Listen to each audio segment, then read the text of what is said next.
Hello guys, welcome to my YouTube channel. This is Master Jong at ngayon nandito tayo sa Belgium! Whee!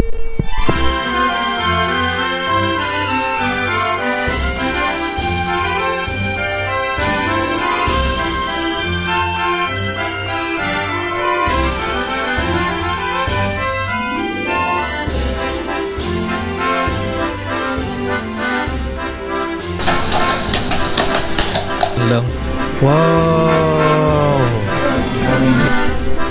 So ayun siya guys, oh, diba ang ganda?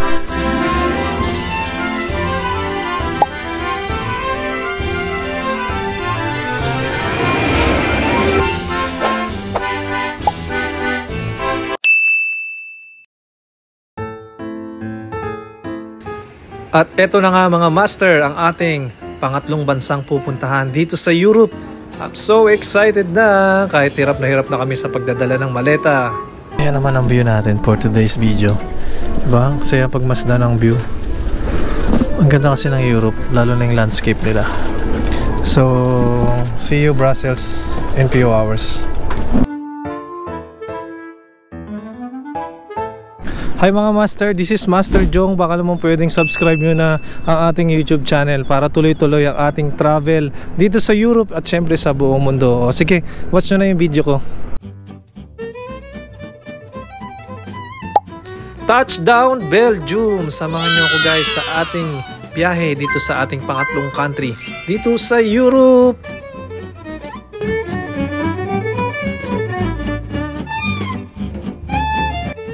At dahil meron tayong Schengen visa guys, kayang-kaya natin pumunta sa lahat ng Schengen country dito sa Europe. Lahat yan guys.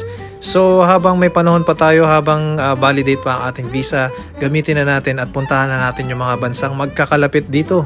Pero syempre dahil tight ang budget natin, hindi natin kayang puntahan lahat ang 29 Schengen countries. So titry lang natin yung kakayanin natin for today's video. At syempre dahil mahal ang gastos at mga bilihin dito sa Europe, hindi naman siya ganun kadaling libutin, di ba? Yung sa train pa lang napakamahal na. Kaya naman lubos-lubusin na natin hanggat nandito tayo. At itong Belgium guys ay katabi lamang ng Amsterdam, katabi ng France at katabi ng malapit lang din siya sa Germany at Switzerland. Kaya naman daanan na natin siya. So ito guys, nandito na tayo sa Brussels. Parang ito na yung pinaka kainan nila. Ang ganda no, diba? Parang rin nasa fairy tale yung lugar na to. Ayan guys, so ayan, nahanap tayo ng mga kainan. Saan ba masarap kumain ngayon? So ang famous kasi dito sa Belgium yung mga Belgian chocolate nila, Belgian waffles. So itatry natin yan ngayon. See, ang ganda. Daming tao guys. Ano kaya itong lugar na to? Daming tao. Grabe, maamoy may masasarap ng pagkain. Naamoy mo rito sa labas. Amoy waffles, amoy chocolate. So yun yung mga burger nila. Wow. Ayun oh, sarap. Ang lalaki ng mga servings nila. Mga sweets. Ayun waffle. Sarap kaya yan. Tikman natin. Sarap. Dito sa Belgium, sikat yung Belgian waffle nila tsaka Belgian chocolate. So tatry natin ngayon, syempre yan, papakita ko sa inyo ang Royal Indian food. Ang Royal Indian taste. Gusto mo pa rin amis mo yung Indian food, boy?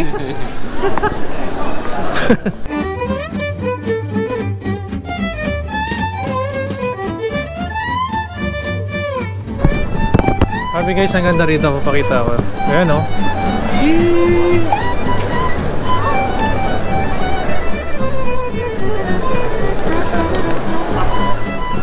Ganda.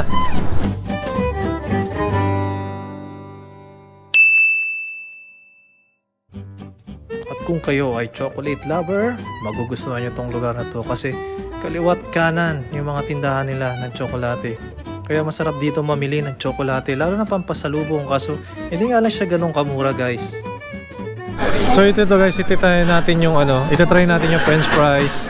Kasi sikat daw dito yung french fries. Alam nyo ba yung french fries? Hindi daw talaga dapat french fries ang tawag. Dapat daw Belgian fries. Kasi yung naka-discover daw ng french fries ay nasa Belgium daw siya. Wala raw siya sa French, nasa France. So parang may mislead. Pero to do? Tikman natin ngayon ang kanilang Belgian fries.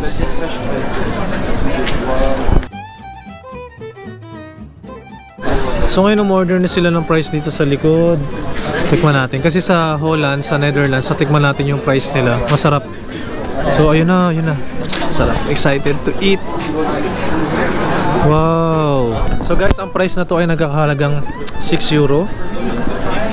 Tapos ang sauce niya, separate. 1 euro. Tama? So total of 7 euro. Pero marami na siya, busog ka na sa isa. 6 lang talaga siya. 5 sa 6 kasama na isang sauce. Ah, sorry. Kapag may additional, plus 6 euro kasama na yung sauce niya. Merong mayo, merong garlic mayo. At meron din ketchup. Tsaka ano yung isa? Samurai. Samurai. Kaya Hindi man siya mahal.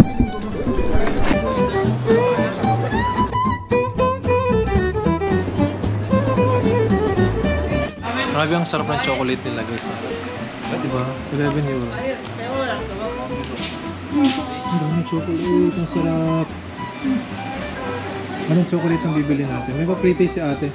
Masarap. Anong lasa boy? Nasa tsokolate. Ay ano siya? Waffle? Parang gusto kong bumili ng isang ganito. Grabe namin chocolate. Kaso medyo mahal pala to. Akala ko mura lang.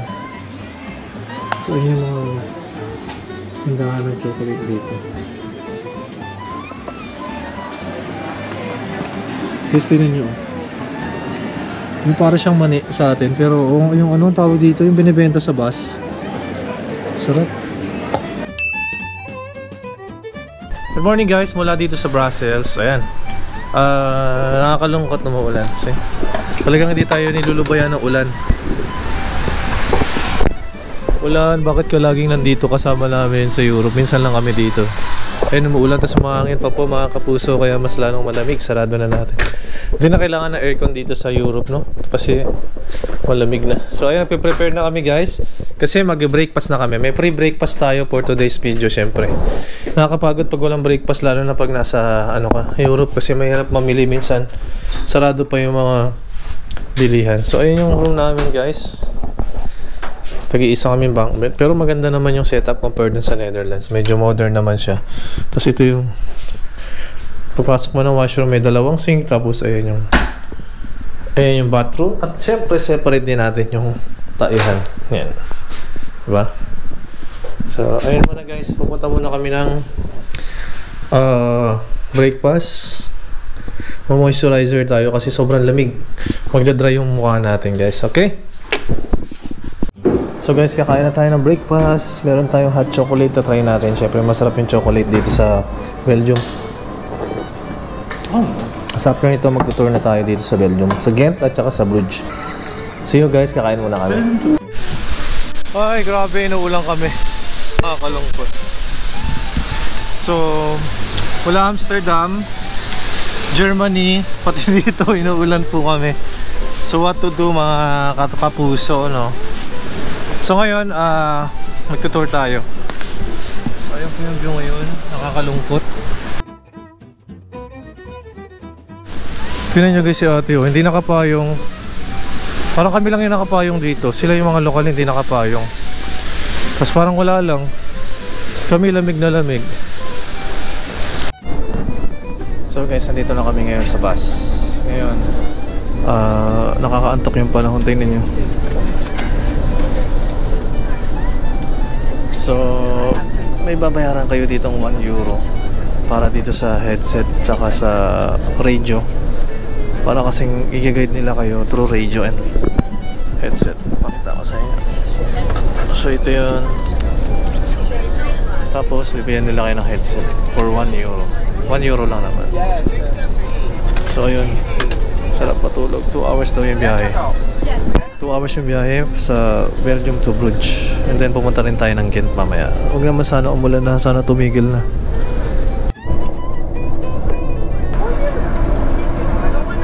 So guys, nandito lang kami ngayon sa medyo makulimlim talaga yung panahon. Pipila tayo dito sa Waffles. Ayan, nabango kasi maamoy mo mula dito sa labas. Daming tao, oh. Lahat yan magtutour dito sa Bruges. Tingnan natin kung gaano kaganda yung Bruges kasi sabi nila magical daw yung place.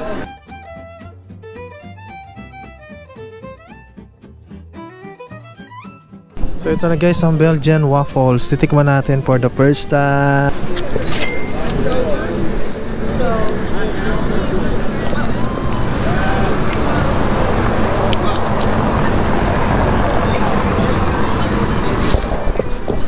Sarap, sarap.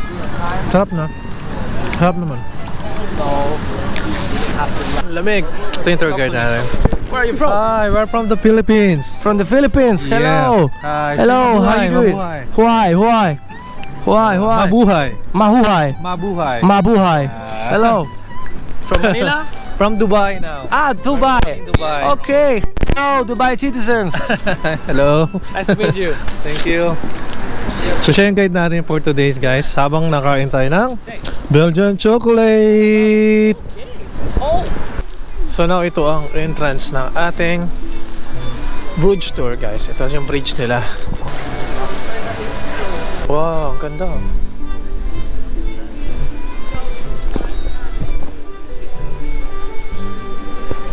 Grabe guys, ang ganda naman dito. Para siyang fairy tale. Tapos parang magical din. Ang dami lang tourist oh. Pero tingnan nyo yung view. Diba? Ang ganda. Lalo na pag siyempre sa Dubai, sa Pinas, wala naman ganitong view. Lalo na siguro kung maganda yung panahon. Maganda. Ay doon tayo nanggaling sa bridge na yun. Tapos ayun makikita mo may swan pang naliligo. Diba? Ganda. Grabe ang lamig ng hangin. So, kailangan talaga pag pupunta ka dito ng naulan o kaya lalo na pag winter, sobrang lamig guys. Ngayon ay nasa 5 degrees. Kaya sinisipon.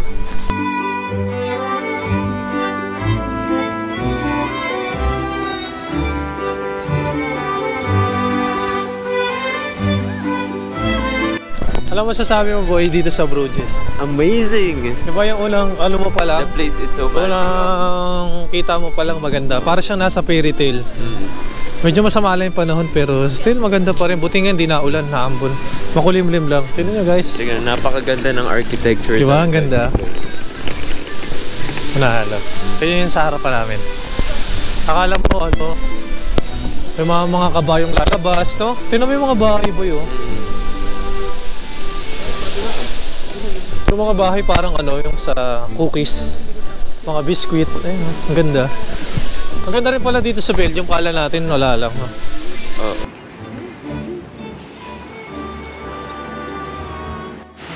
Grabe guys, ang ganda rito.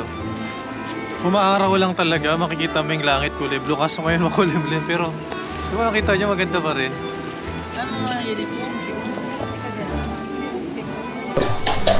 Oh, ang galing. Di ba ang galing? Nakakatawa. Di ba boy? Yan ang masasabi mo. Bukod sa maraming turista, ang dami. Kaingan. At saka, ano nga. Pero wala tayong masyadong nakikitang mga ano, mga magaganda siguro. Pero tingnan natin. Siguro meron ding mailang-ilang mga magaganda. Mga puti.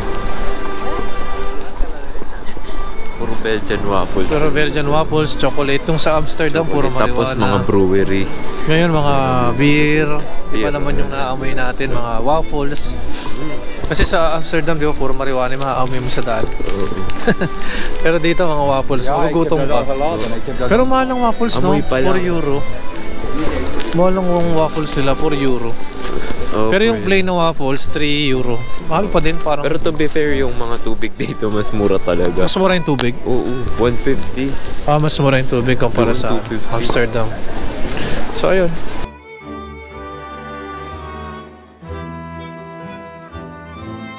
Grabe guys, ang ganda naman dito ulit sa square nila. Tingnan nyo naman guys.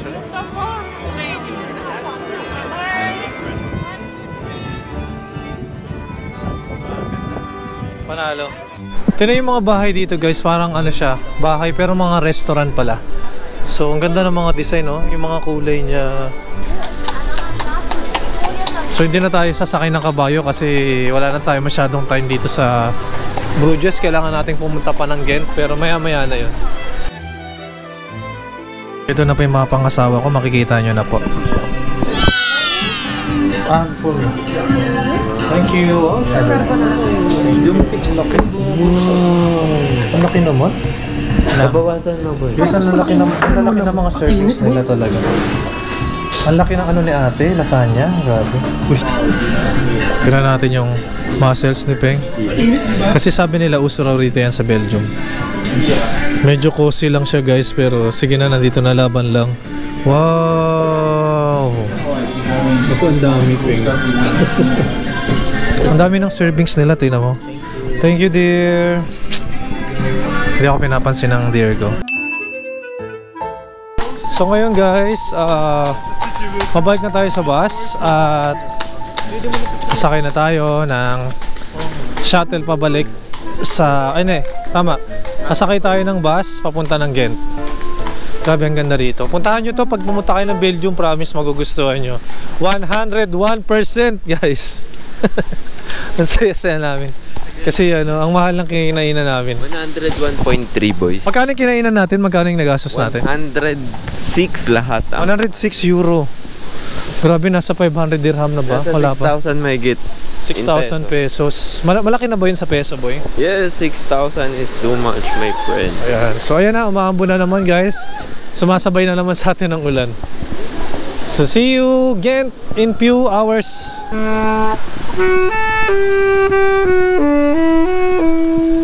So guys, andito na kami ngayon sa Ghent, dito sa Belgium. Parang isang oras na yung biyahe mula sa pinuntahan namin kanina sa Bruges. So ngayon dito na tayo sa Ghent at mas mura dito, napansin namin. Mas mura yung mga bilihin.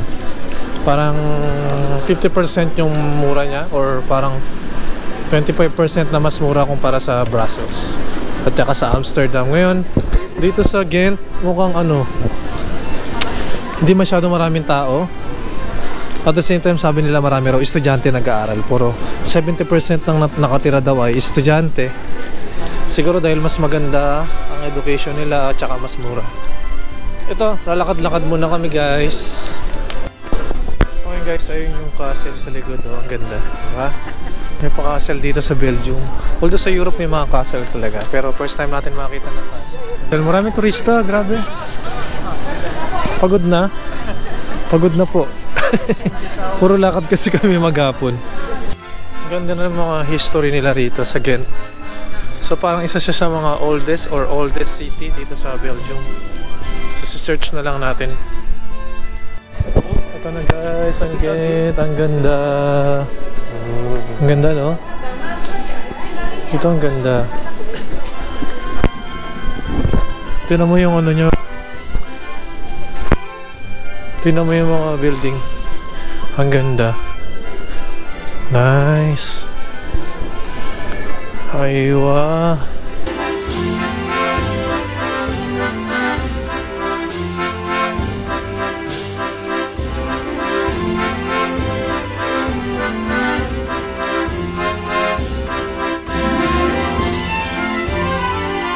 So ngayon guys, dito na kami sa bus. Pauwi na ulit kami ng Brussels. Sobrang nag-enjoy kami sa Belgium, dito sa Ghent, lalo na ron sa Bruges. Manghang-mangha talaga ako dito sa lugar na to guys. Kaya naman ang tanong, babalikan ba natin o kakalimutan itong lugar na to? Ang sagot, syempre, babalikan. Kasi ang sarap ng mga pagkain, ang ganda ng tanawin. Pagdating naman sa presyo guys, hindi siya ganun kamura, pero kahit pa paano, hindi rin naman siya ganun kamahal. Sobrang nag-enjoy talaga kami dito sa Belgium guys. At ngayon, syempre, lilisanin na natin tong bansang ito at pupunta tayo sa ating next destination. Pero bago tayo umalis, syempre, makikisali tayo dito sa mga sumasayaw. Nakakaingit kasi, syempre, hindi tayo magpapatalo guys. Iwawagayway din natin ang bandila ng Pilipinas. Ang lagay sila lang yung sasayaw. Sige, kasali na rin tayo. Yee!